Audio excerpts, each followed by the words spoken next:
Bonjour et bienvenue dans ce nouvel épisode de l'Almanach des Faits Célestes, l'actualité astronomique pour la période du 16 au 23 avril 2022, la troisième phase de la première lune de printemps, donc de la pleine lune au dernier quartier. La pleine lune se produit le samedi 16 avril à 20h55, donc au moment de son lever chez nous, et le dernier quartier se produit le samedi 23 avril à 13h56 et la Lune est à ce moment-là conjointe à l'étoile Spica. Alors, les événements de la semaine. Pour commencer, je vais partager d'abord la fiche PDF. Le PDF, voilà, où nous allons pouvoir d'abord faire un petit peu la chronologie de tout ce qui se passe dans la semaine. Alors d'abord en géocentrique, on parlera de l'héliocentrique qui est en bleu après. Donc de la pleine lune, le samedi 16, 20h54, elle est conjointe à Spica, donc alpha de la Vierge, constellation de la Vierge, 25e degré du signe de la Balance. La lune dans le 27e degré la Lune dans le 27e degré du signe de la Balance. Donc, Lune conjointe Spica pour la pleine Lune, alpha de la Vierge. Lundi 18, Mercure est conjoint à Uranus. On verra bien Mercure et pas du tout Uranus au couchant. Il s'ouvre une très belle fenêtre de visibilité de Mercure à partir de maintenant et jusqu'à début mai. Le lundi 18, Soleil carré Pluton dans le plan écliptique, et ça va nous occuper toute la semaine, parce qu'en fait, en héliocentrique, la Terre est carrée à Pluton le 16, donc le jour de la pleine lune. Dans le plan géo-écliptique, le Soleil est carré à Pluton lundi 18, donc, et dans le plan géo-équatorial, c'est le samedi 23 que le Soleil est carré à Pluton, donc pour le moment du dernier quartier. On peut vraiment dire que la semaine est totalement charnière, hein, parce que alors là, pour ce qui est d'une... là, il y a une surprise, oui, on peut le dire, et il y a une cassure. On laisse tomber quelque chose dans un carré, le Pluton, c'est tendu. Alors, on continue, lundi 18, en même temps, la Lune passe à son nœud descendant. Donc, elle passe en latitude sud. Mardi 19, le Soleil arrive devant la constellation du Bélier. Il est dans le 30e degré du signe du Bélier. Mardi, il va rentrer dans le signe du Taureau bientôt. Mardi 19, la Lune est au Périgée, au plus près de la Terre, à 17h13. Elle sort des limites zodiacales mardi 19, 3 heures plus tard, sud. Elle descend très bas vers le sud. Elle est conjointe en Antares, mardi 19 toujours, à 20h54, l'étoile alpha du Scorpion.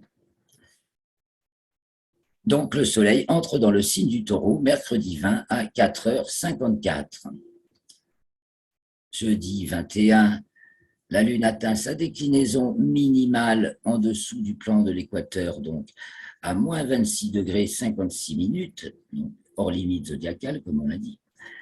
Elle est conjointe à l'étoile Nunki vendredi 22 à 3h02, donc l'étoile Sigma du Sagittaire, une des étoiles repérables du Sagittaire, pas très loin de Pluton, où se trouve Pluton actuellement, à laquelle la Lune est conjointe quand même le lendemain, samedi 23 à 5h52. La Lune est conjointe à Pluton, donc bien sûr on ne voit pas Pluton, mais la Lune en signale la présence 2 degrés au-dessus d'elle.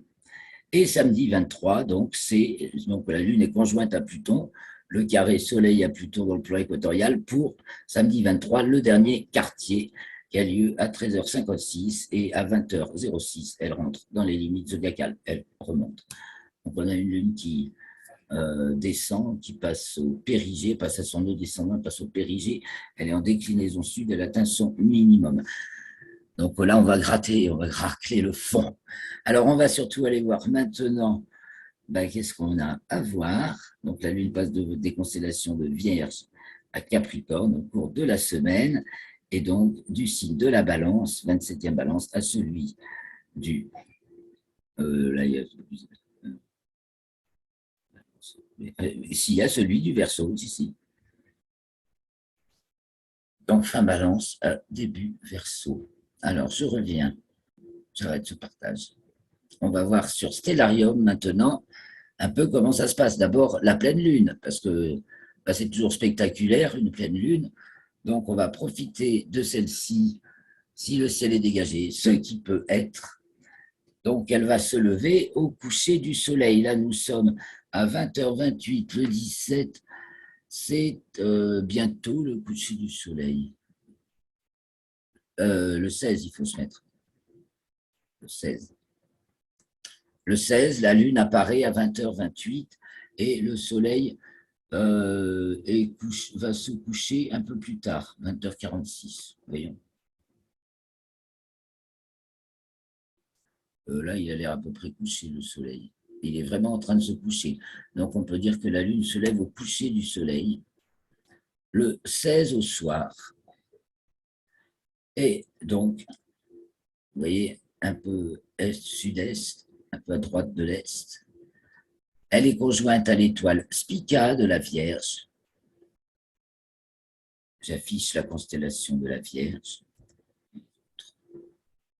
On verra l'étoile Arcturus, voilà, au lever de la Lune, le 16 au soir. Et donc la Lune va traverser la nuit avec la course d'un soleil d'octobre, à peu près. Donc, conjointe à Spica, elle culmine aux alentours de 2 heures, bien sûr. Voilà, elle a passé sa culmination et elle va se coucher au petit matin au lever du soleil. Voilà pour cette pleine lune. Donc, c'est la pleine lune. Est-ce que je partage bien l'écran là? Non. Ah ben mince, je recommence. Oh bon sang, oui, je suis en train de me dire que j'ai oublié quelque chose une fois de plus. Écran partagé, donc nous revenons sur la pleine lune. Alors, demi-tour, là c'est à son lever. Alors je vais revenir, c'est à son coucher, je reviens à son lever. Donc le 16, 20h28, vous avez donc à peu près, hein, ça c'est pour chez moi, pile, 20h28, la lune se lève, le soleil se couche apparemment quasiment simultanément. Je peux tracer l'écliptique, on voit la lune par rapport, où c'est qu'elle en est par rapport à l'écliptique, non, ça ne trace pas là. Voilà. Elle est encore, oui, elle va passer à son nœud descendant, elle est encore un petit peu au-dessus.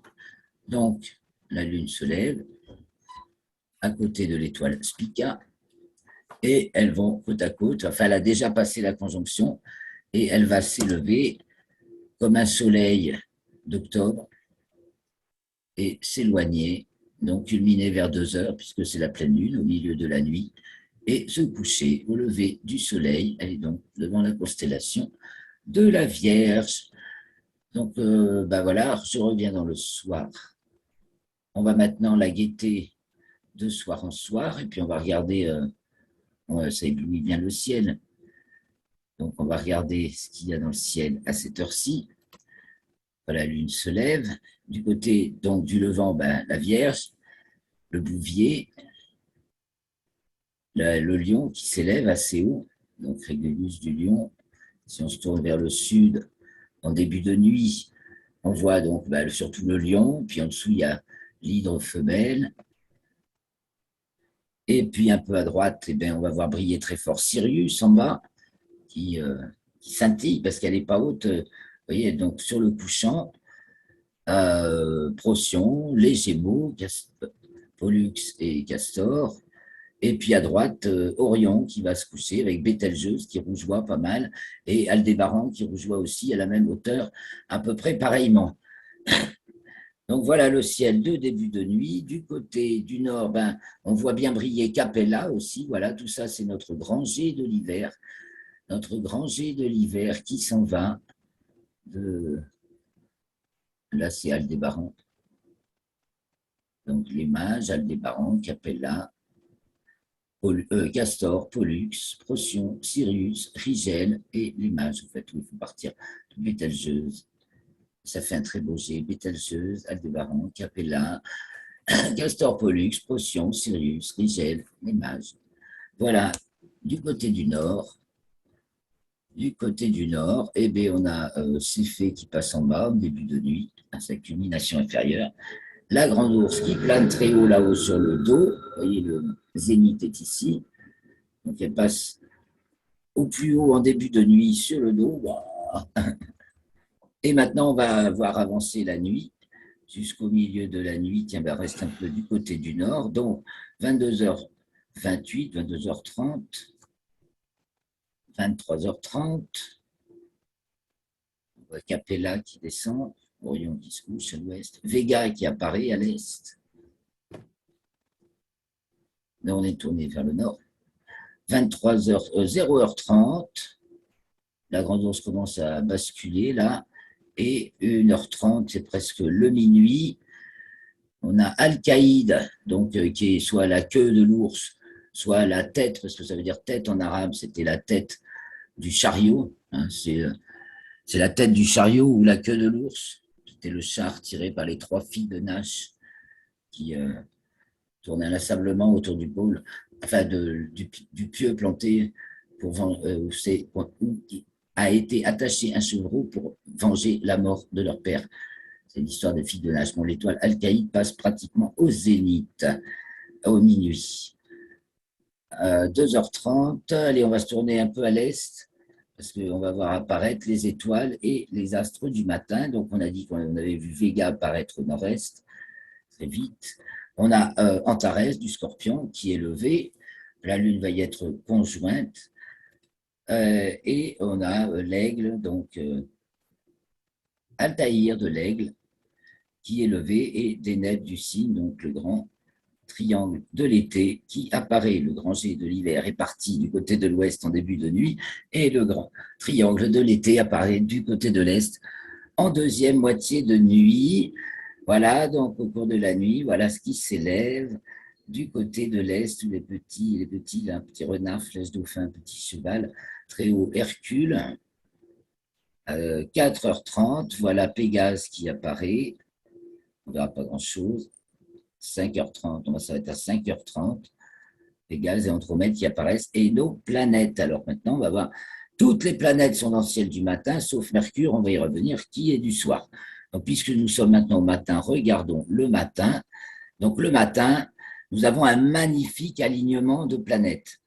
Alors, tout d'abord, nous avons Saturne, qui se lève maintenant la première, aux alentours de 4h50, 4h45, même ça va faire sur la semaine, au-dessus de Deneb Algédi du Capricorne, donc la queue du Capricorne. Deneb, ça veut dire queue. Les animaux qui sont représentés dans le ciel. Mars ensuite, qui se lève aux alentours de 5h, 5h05, 5h12 le 17, mais chaque jour un petit peu plus tôt. Donc on va un petit peu plus loin. Ensuite apparaît Vénus, vous voyez le bel alignement. Hein. Vénus qui se lève aux alentours de 5h, 5h20, 5h25, au cours de la semaine. Et on passe un peu plus de temps et va apparaître Jupiter, qu'on peut commencer à voir également. Et il faut savoir que juste derrière, il y a Neptune, parce que Jupiter a été conjointe à Neptune le 12 avril, et que donc Jupiter cache Neptune. Voilà, Jupiter a déjà fait ce bout de chemin, le 17 par rapport au 12, par rapport à Neptune. Donc les deux se lèvent ensemble juste avant l'aube, vous voyez. Donc bien sûr, on n'a pas Neptune, mais alors on a 5 planètes, dont 4 bien visibles, alignées. La rutilante Vénus, bien sûr, c'est la plus brillante. Mars qui commence à se distinguer, qui rougeoie légèrement, Saturne, et Jupiter qui est encore bien bas pour être très brillante, mais voilà. Le magnifique ciel du matin, et donc la Lune va petit à petit, enfin la semaine prochaine, la Lune sera conjointe à le dernier croissant de Lune sera conjoint à toute cette kyrielle de planètes, mais ça, c'est pour la semaine prochaine. On va revenir dans le ciel du soir, on va chercher d'abord Mercure, donc on va se mettre du côté de l'ouest et on va aller au soir. On va aller au soir, le soir du 17, allez, soir du 17, 20, voilà. 22h08, je suis à l'est là. La Lune se lève à 22h08, mais on va d'abord voir. Enfin, pas 20, on va d'abord voir du côté de l'ouest, on va chercher Mercure.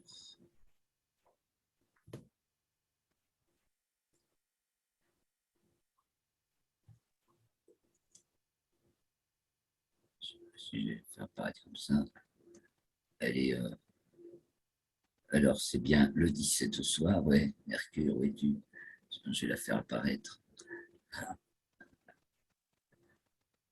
Ah, elle est couchée là. Alors, plus on va aller, là c'est déjà le 17. Ah oui, c'est qu'on est. Je vais changer de paysage, hein, parce que là, il y a des arbres qui nous la cachent. Donc, Garching, s'il y en a un qui ne fait pas, l'autre le fait. Garching, voilà. Donc là, c'est un peu tôt, 20h43. À 21h15, ben, il est bien possible de voir Mercure, qui est de magnitude -1, donc magnitude négative, donc brillante. Elle est bien visible, elle va rester visible jusqu'à début mai, puis elle va même être conjointe aux Pléiades à la fin du mois. Donc, ça va être un magnifique spectacle. On peut la suivre de jour en jour. Donc, elle est conjointe à Uranus, absolument invisible. C'est justement le 18, je crois. Le 18, ouais. Alors, on va le 18. Le 18, on cherche Uranus, mais Uranus est totalement invisible maintenant. En plus, elle est en dessous et j'enlève le sol. Donc, elle est là par rapport à Mercure. On ne risque plus de la voir. Je remets le sol. Et voilà, conjonction Mercure-Uranus le 18, en même temps que Soleil carré Pluton. Et puis maintenant, on va guetter la Lune de soir en soir, car elle va se lever de plus en plus tard en première moitié de nuit. Donc, vous voyez, 21h15, le 18, elle n'est pas levée. Donc, on va l'attendre et on va la voir apparaître.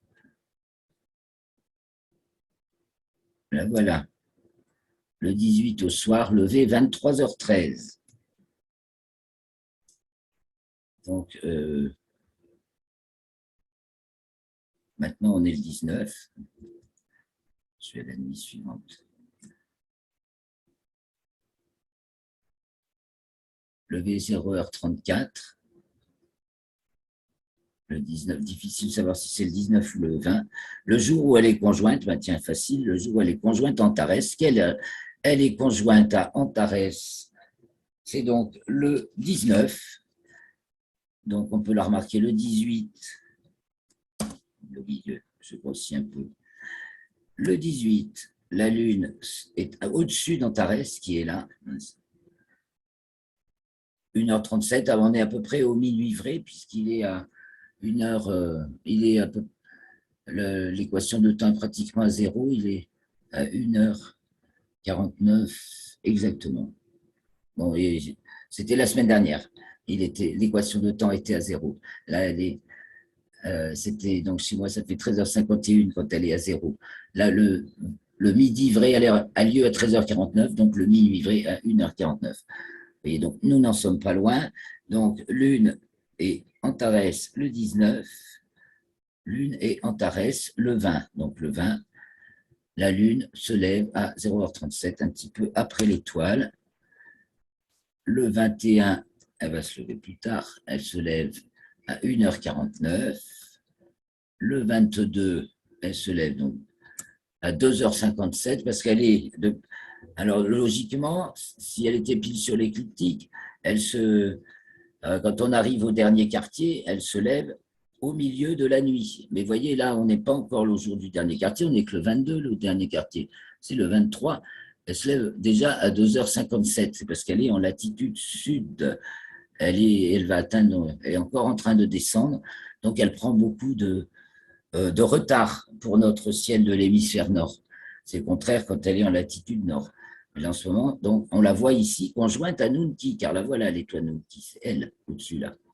Donc ça, c'est le 22 au matin, donc c'est celle qui fait le lance du Sagittaire, Nunti, voilà notre lune, donc qui est gibbeuse décroissante, on est presque au quartier. Et le 23, donc, eh ben, elle se lève à 3h48, donc c'est vraiment longtemps après le minuit vrai. Hein. Voilà sa position par rapport à l'écliptique. Voilà pour notre Lune, donc on va déjà vite la perdre dans le ciel de début de nuit, et donc on va vite pouvoir observer le ciel, les étoiles, Mercure. Alors, Mercure du soir, hein, ça ne faut pas la louper, et puis ces alignements planétaires du matin, les derniers, les derniers régals sur les grandes étoiles de l'hiver qui se couchent en début de nuit maintenant, et puis l'apparition du ciel d'été en fin de nuit qui commence à apparaître donc en fin de nuit. Je reviens vers nous. De quoi nous aurions encore à dire? Ah, que la conjonction de l'étoile à Nunki, justement, de la lune à Nunki, donc a lieu le 22. La conjonction a lieu à l'heure où la lune se lève et elle culmine les deux au lever du soleil. Et que l'étoile Nunki marque au jour de nos jours le 13e degré du signe du Capricorne. Donc, et l'axe 13 degrés Cancer Capricorne, c'est actuellement l'axe de Périhélie-Aphélie de la Terre. Donc, à l'heure actuelle, Nunki marque l'axe de l'aphélie, la direction de l'aphélie, le point de la Terre qui est quand on est, enfin le point de, oui, le point de l'orbite de la Terre qui en ce moment est le plus éloigné du Soleil. Voilà. Bon, j'ai parlé donc de Pluton cette semaine qui est marqué par le carré Soleil-Pluton, ce qui fait en héliocentrique Terre carré Pluton, Terre carré Pluton le 16, Soleil carré Pluton le 18 dans le plan écliptique et le 23 dans le plan équatorial. Voilà. Je vais vous parler des entrées de Pluton dans le signe du Verseau. Voilà ce que j'avais préparé. Parce que ça va être très rigolo en écliptique. Il fait 3 entrées et retours en Verseau. Alors, où ai-je noté cela? J'espère que je vais le trouver facilement. Oui, c'est ça, mais ce n'est pas ça. Ah, voilà. Pluton fera. Alors, en héliocentrique, Pluton arrivera dans le signe du Verseau le 2 avril 2024. C'est une fois, il n'y a pas de rétrogradation en héliocentrique, c'est ça qui est simple. Mais en géocentrique, Pluton va faire sa première entrée dans le signe du Verseau le 18 avril 2023, donc dans un an, et il n'y restera que jusqu'au 14 mai, donc 3 semaines. En 2024, il y entrera le 31 janvier et il en ressortira le 14 août pour rétrograder encore en Capricorne. Et le 6 décembre 2024, Pluton entrera définitivement dans le signe du Verseau pour un paquet d'années, mais beaucoup, quoi. Je vous redirai ça la prochaine fois. Quand elle est en Verseau, elle y passe beaucoup de temps. Plus ça va, plus elle s'éloigne. Et donc, autant en Scorpion, elle a passé 15 ans dans le signe du Scorpion où il y avait son périhélie, autant là, déjà, vous voyez, 2008-2024, elle fait 22 ans dans le signe du Capricorne. Et, je ne dis pas de bêtises, non, 2008-2024, non, c'est pas de 22 ans ça. 2008 à 2016, 2008-2024, ça fait 16 ans, c'est pas beaucoup plus. Mais elle va passer beaucoup plus dans le signe du Verseau, ça c'est sûr, elle ralentit et elle s'éloigne.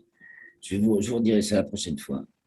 Voilà donc pour cette semaine, avec cette pleine lune qui cartonne, quoi, parce que un signe majeur, une lune qui se lève, l'instant de la pleine lune au moment de son lever, c'est pas mal, donc je vous invite à en profiter déjà concrètement si vous pouvez, c'est la plus belle des expériences. Et puis, eh bien, on va en reparler de tout ça, on va faire nos commentaires astrologiques ensuite tout à l'heure. Après, je peux vous parler un petit peu de l'actualité spatiale, enfin des news que j'ai eu le temps de relever. Alors, quelques news. Et puis, on parlera un petit peu du Soleil, puisqu'on a un petit peu le temps. On sait qu'il y a une équipe de 4 touristes, entre guillemets, dans la station spatiale. Et en fait, bon, ils travaillent sur des projets assez scientifiques, comme un télescope du futur, voilà, un télescope encore plus performant que le James Webb, un miroir liquide et des recherches médicales, bien sûr. Voilà, donc il y a des articles qui expliquent ce qu'ils font.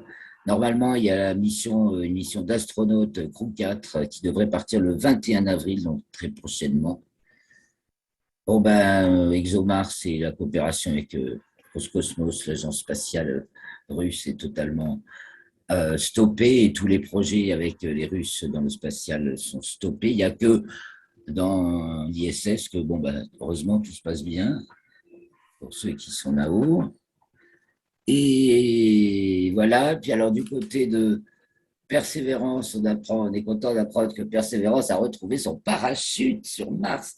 Elle est repassée, le robot Persévérance est repassé sur le site où était tombé son parachute. Donc, il y a plein d'articles sur ça. Et Persévérance continue son chemin, a déjà parcouru en un peu plus d'un an, 8,6 km sur Mars, et ça veut dire que l'engin trace. Voilà, je n'ai pas eu le temps de vous relever du nouveau du côté de SpaceX ni de James Webb, mais je le mettrai dans l'article. Et puis, on peut parler de l'activité solaire. Ah si, on va aussi avant, vite fait, jeter un coup d'œil sur la magnifique lettre de l'IMCCE, parce qu'il y a plein de choses là-dedans. Ça, je partage. Je vous fais défiler la lettre d'information de l'IMCCE que je voulais partager avec vous. Vous aurez le lien dans l'article. Donc, nouveau service de calcul en ligne, est-ce que j'ai bien partagé? La lettre d'information de l'IMCCE, Institut de mécanique et de calcul des éphémérides. Voilà donc ce qu'on peut trouver, nouveau service de calcul en ligne, les positions relatives de satellites naturels de planètes. C'est bien entendu là qu'on trouve tous nos données que je trouve toutes les données sur les planètes. Donc, un article déjà sur l'éclipse partielle de soleil du 30 avril 2022 et la zone couverte par l'éclipse, sud de l'Amérique du Sud et Antarctique, avec toutes les explications, le Saros. Enfin, il n'y a pas de lieu où vous trouverez des explications plus précises, détaillées, bien expliquées. C'est excellent si vous voulez comprendre des choses sur les Saros, par exemple, sur les éclipses de soleil en général. Ensuite, voilà, il résume les phénomènes intéressants à observer ce mois-ci, donc Mars-Saturne le 5 avril, ça c'est déjà vu. Ensuite, il y a les alignements de planètes, ça c'était pour Mars-Saturne. Ensuite, on aura Mercure à son élongation maximale le 24 avril, donc cette semaine et la semaine prochaine de mieux en mieux. Elle va monter assez haut dans le ciel, jusqu'à 12 degrés. On va la voir le 28 avril. Et le 30 avril, nous avons une conjonction Vénus-Jupiter. Donc, on est servi au niveau des planètes. Et donc, Vénus-Jupiter en conjonction, l'éclipse de soleil et mon anniversaire. Yes. Voilà la configuration des planètes. On voit même plus Saturne, elle est trop à droite. Vénus, Jupiter à l'aube, elles seront très serrées également à l'aube du 1er mai. Donc, il présente les phénomènes astronomiques, je passe, moi aussi, mais vous avez de très belles présentations, les cartes du ciel à différentes latitudes. La vue dans le plan de l'écliptique animée des planètes au cours du mois, vous voyez, et le passage de la Lune et l'avancée de la Lune et des planètes au cours du mois.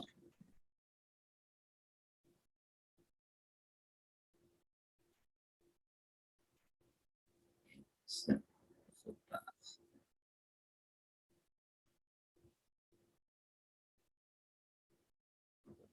trace, voilà, on a déjà vu. Ils fournissent maintenant une représentation aussi héliocentrique, des positions héliocentriques, donc à 2 échelles, système solaire intérieur et système solaire extérieur. Donc très bien, hein, parce qu'on retrouve notre point vernal à l'horizontale, normalement. C'est là. Normalement, c'est là. Il y a pas c'est pas gradué là, mais bon, On trouve sur les revues graduées, donc on retrouve notre zodiaque. Bon, il y a cette rubrique, la connaissance des temps, là où on en apprend énormément dedans. Là, je vous invite, si vous avez le temps, à lire, parce que c'est vraiment très approfondi et très instructif. Je passe, voilà, en gros. Et aussi un article sur le calendrier musulman et le calcul des dates du Ramadan. Non, je ne voulais pas, non, je voulais pas grossir cette photo. Je voulais revenir. Voilà. Donc, toutes les meilleures explications qu'on peut avoir sur les calendriers. Et voilà. Donc, ben, je reviens vers vous. Et ce coup-ci, je vous dis merci de votre attention. Merci Christophe. Et très bon ciel de cette semaine. Très bonne énergie pour cette pleine lune qui casse tout.